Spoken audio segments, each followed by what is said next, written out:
ओम गंगणपतये नमो नमः। संक्षिप्त शिव पुराण शतरुद्र संहिता अध्याय 19-20 शिव जी के दुर्वासा अवतार और हनुमंत अवतार का वर्णन। नंदीश्वर जी कहते हैं, महामुनि, अब तो शंभु के एक दूसरे चरित्र जिसके शंकर जी के धर्म के लिए दुर्वासा होकर प्रकट हुए थे प्रेम पूर्वक श्रवण करो। अनुसुईया के प्रति ब्रह्मवेत्ता तपस्वी अत्रि ने ब्रह्मा जी के निर्देशानुसार पत्नी सहित ऋषिकुल पर्वत पर जाकर पुत्र कामना से घोर तप किया। उनके तप से प्रसन्न होकर ब्रह्मा, विष्णु तथा महेश्वर तीनों उनके आश्रम पर गए। उन्होंने कहा कि हम तीनों संसार के ईश्वर हैं। हमारे अंश में तुम्हारे 3 पुत्र होंगे जो त्रिलोकी में विख्यात तथा माता पिता को यश बढ़ाने वाला होगा। यो कहकर वह चले गए। ब्रह्मा जी के अंश से चंद्रमा हुए जो देवताओं के समुद्र में डाले जाने पर समुद्र से प्रकट हुए। विष्णु के अंश से श्रेष्ठ संन्यास पद्धति को प्रचलित करने वाले दत्त उत्पन्न हुए और रुद्र के अंश से मुनिवर दुर्वासा ने जन्म लिया। उस दुर्वासा ने महाराज अम्बरीश की परीक्षा ली। जब सुदर्शन चक्र ने इनका पीछा किया तब शिव जी के आदेश से अम्बरीश के द्वारा प्रार्थना किए जाने पर चक्र शांत हो गया। इन्होंने भगवान राम की परीक्षा ली। काल ने मुनि का वेश धारण करके श्री राम के सामने शर्त रखी थी कि मेरे साथ बात करते श्री राम के पास कोई नहीं आया, जो आएगा उसको निर्वासन कर दिया जाएगा। दुर्वासा जी को हट करके लक्ष्मण को भेजा।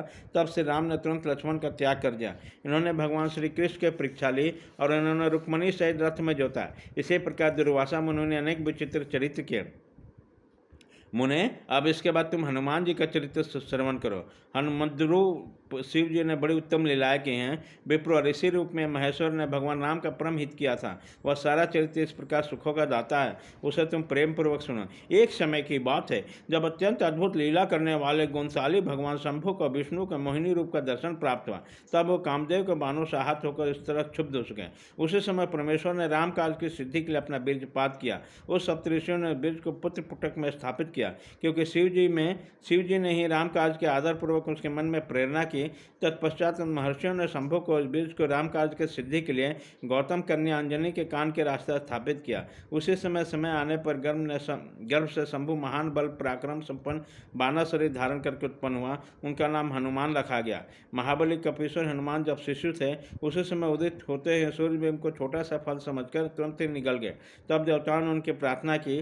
तब उन्होंने महाबली सूर्य जानकर उगल दिया। तब देवर्षियों ने शिव का अवतार माना, बहुत सा वरदान दिया।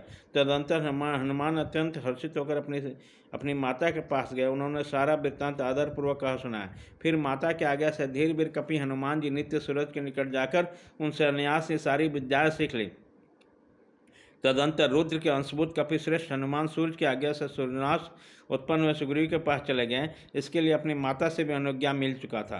तदंतर नंदीश्वर ने भगवान राम का संपूर्ण चरित्र संक्षेप में वर्णन करते हुए कहा, मुने, इस प्रकार कपिश्रेष्ठ हनुमान ने सब प्रकार के श्री राम का कार्य पूरा किया, नाना प्रकार की लीलाएं की, असुरों का मान मर्दन किया, भूतल पर राम भक्ति की स्थापना की और स्वयं भक्ताग्नि होकर सीताराम को सुख प्रदान किया। और रुद्रावतार ऐश्वर्यशाली हनुमान लक्ष्मणों के प्रदान दाता, संपूर्ण देवताओं के गर्भहारी और भक्तों को उद्धार करने वाले महावीर हनुमान सदा राम काज में तत्पर रहने वाले, लोक में रामदूत नाम से विख्यात दैत्यों के संहारक भक्तवत्सल है। तात इस प्रकार मैंने हनुमान जी के श्रेष्ठ चरित्र, जो धन कीर्ति आयु का वर्धक है तथा संपूर्ण अभिष्टों का फल का दाता, तुमसे वर्णन कर दिया। जो मनुष्य इस चरित्र को भक्तिपूर्वक सुनता है अथवा समित चित्त से दूसरे को सुनाता है, वह इस लोक में संपूर्ण भोगों को भोग कर अंत में परम मोक्ष को प्राप्त कर लेता है। अध्याय 19-20 खत्म।